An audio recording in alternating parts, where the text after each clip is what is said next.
This is PESN. Hello, friends. It's me, Mr. Mair, and welcome again to PESN Studios. In today's episode, we're focusing in on the overhand throw and catching. The overhand throw is used in a variety of sports, including baseball, softball. The quarterback throws the ball to his receivers in football or her receivers in football. And it's even used as a long outlet pass in the game of basketball. When performing the overhand throw, it's always important to use proper form and technique. And to take us through this motion is Mr. Mair. In this week's Sports Skill Development.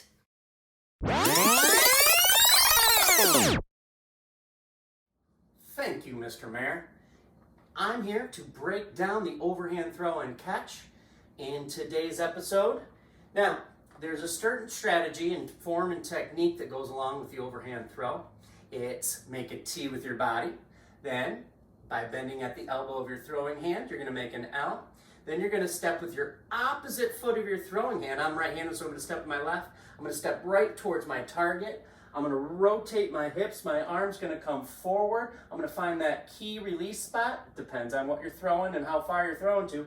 And then follow through right towards my target. And I like to touch the knee of the foot I just stepped with. Now, different sports have different balls, and it takes a little different tweaks for each of these. So, for instance, if I'm throwing a softball or a baseball, okay, I want to find that good grip on there. I want to make my TL, step, rotate, and throw. If you're my target, the audience right now, I make my TL, step, rotate, and throw, and follow through right there. And I'm always stepping with my opposite foot when it comes to the overhand throw. Now, if we're switching sports to football, the grip is key here. You want to take your ring finger, place it on the last lace of the football. So now your hand is at the back end of the football. Now we got to transfer our weight. So as we quarterbacks drop back, they're keeping this ball tight to their body, but they still make that TL, step, rotate, and throw still. All right, so if I'm throwing again to you, I drop back, so my weight is on my back foot.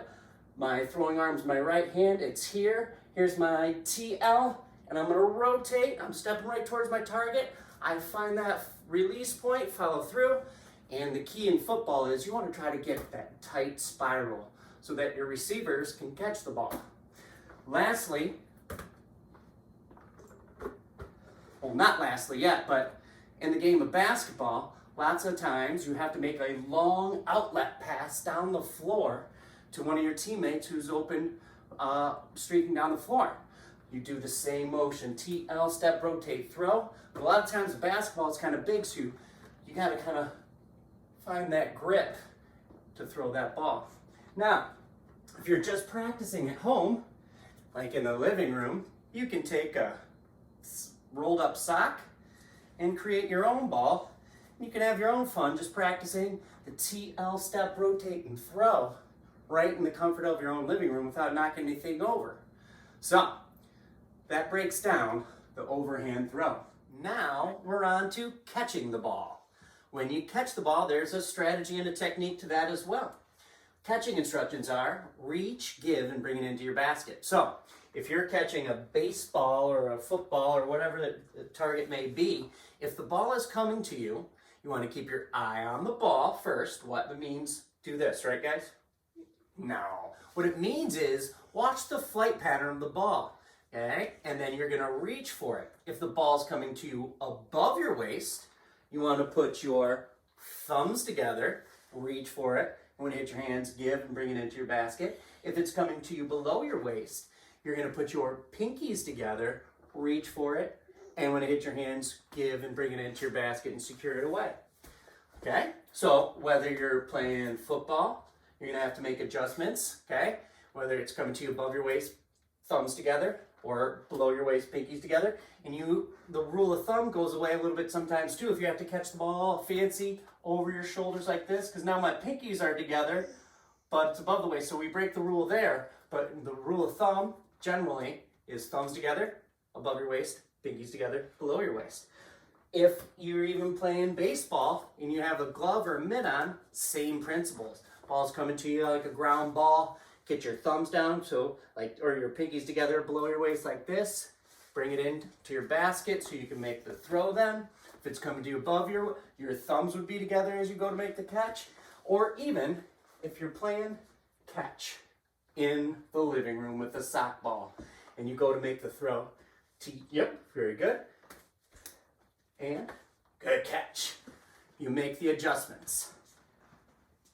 And that is catching. Wow, what a fantastic skill breakdown.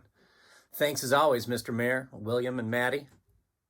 So, the next time you're practicing your throwing and catching, whether it's in baseball or in football, dropping back, throwing a nice touchdown pass to an open receiver in the end zone, or even if it's in the game of basketball, throwing a long outlet pass to an open teammate streaking down the floor, make sure you're practicing with correct form and technique.